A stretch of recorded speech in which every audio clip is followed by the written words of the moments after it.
Hello, welcome back to খেলো Bangla channel. আজকের ভিডিওতে থাকছে ইস্ট বেঙ্গল ম্যাচে নেই ব্যাঙ্গালোর এফসির একজন তারকা খেলোয়াড়। কোন খেলোয়াড় নেই সেই খবর তো জানাবো মোহনবাগান সুপার জায়েন্ট টিমের কথা। তাদের পরবর্তী ম্যাচ রয়েছে এই মুম্বাইয়ের সঙ্গে, আর সেই ম্যাচে কিন্তু মোহনবাগানের জন্য একটা দারুণ খবর আছে। থাকছে খেলার আরও আপডেটেড খবর। তার আগে প্রতিদিনের মতো বলবো, খেলার আপডেট খবর পাওয়ার জন্য আমাদের চ্যানেলটিকে সাবস্ক্রাইব করতে একদম ভুলো না। তো চলো শুরু করা যাক আজকের প্রথম খবরটি বলবো ইস্ট বেঙ্গলকে নিয়ে। ইস্ট বেঙ্গল টিম তাদের অনূর্ধ্ব 13 যে টিম আছে তার জন্য কিন্তু একজন 11 বছর বয়সী একজন খেলোয়াড়কে সই করিয়েছে। তিনি মিডফিল্ডার পজিশনে খেলে, যেই খেলোয়াড়টির নাম মোহাম্মদ আহমেদ ওয়াদু।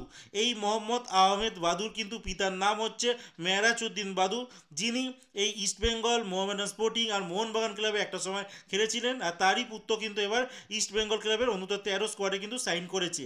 এর আগে তিনি তার পিতা জানিয়েছে তার ছেলে কিন্তু মুম্বাই পুনের একাডেমিতে প্র্যাকটিস করেছে, তারপর কলকাতায় এসে কলকাতার বেঙ্গল হিরোজ একাডেমিতে খেলছিল, তারপরে কিন্তু তার ইস্ট বেঙ্গলে আসা। এবার দেখার বিষয় বাবার মতো ছেলে কেমন খেলতে পারে। এরপরের যে খবরটি বলবো ইস্ট বেঙ্গলের সৌভিক চক্রবর্তীর কথা। এই সৌভিক চক্রবর্তীর সঙ্গে ইস্ট বেঙ্গলের কিন্তু কন্ট্যাক্ট এই বছরই 31শে মে শেষ হয়ে যাচ্ছে।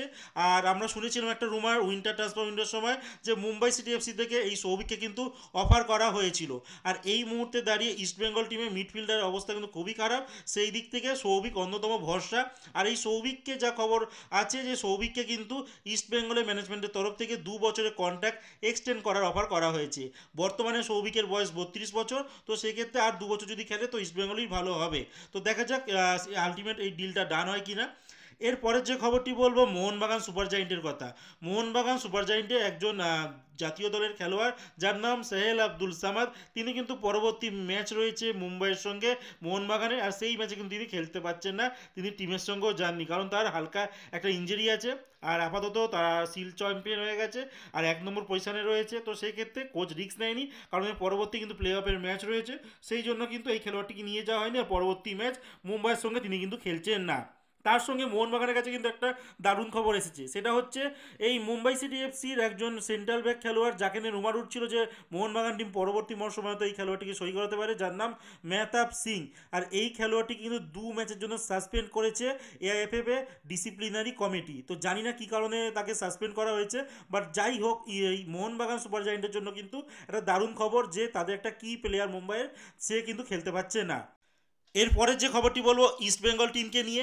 ইস্ট বেঙ্গলের পরের ম্যাচ রয়েছে ব্যাঙ্গালোর এফসির সঙ্গে, আর ইস্ট বেঙ্গলে এই ম্যাচটা ডু আর ডাই, তাদের জিততেই হবে। কারণ ইস্ট বেঙ্গলের এরপরে আরেকটা ম্যাচ রয়েছে, মোটামুটি এই দুটো ম্যাচই কিন্তু লাস্ট আইএসএলে তাদের জিততেই হবে।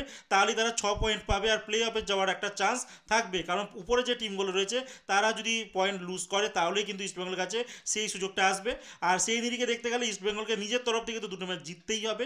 আর সেই জন্য ব্যাঙ্গালোরের টিমের সঙ্গে তাদের অতি অবশ্যই জিততে হবে। আর ব্যাঙ্গালোরের ডিফেন্সের একজন গুরুত্বপূর্ণ খেলোয়াড় রাহুল বেকে, তিনি কিন্তু কার্ড সমস্যার জন্য 7খানা হলুদ কার্ড হয়ে গেছে, তার জন্য তাকে কিন্তু একটা ম্যাচ মিস করতে হচ্ছে। যার জন্য ইস্ট বেঙ্গলের কাছে একটা দারুণ সুযোগ, তাদের ডিফেন্সের অন্যতম ভরসা রাহুল বেকে খেলতে পারছে না ব্যাঙ্গালোরের। আর তার জন্য হয়তো ইস্ট বেঙ্গল একটু বেটার পজিশনে যেতে পারে, তাদের অ্যাটাকাররা গোল করার একটা সুবর্ণ একটা সুযোগ পাবে।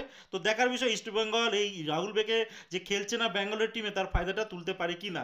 তো আজকের মতো খেলার খবর এতটুকুই। ভালো থেকো, সুস্থ থেকো, দেখা হচ্ছে নতুন একটা ভিডিওতে।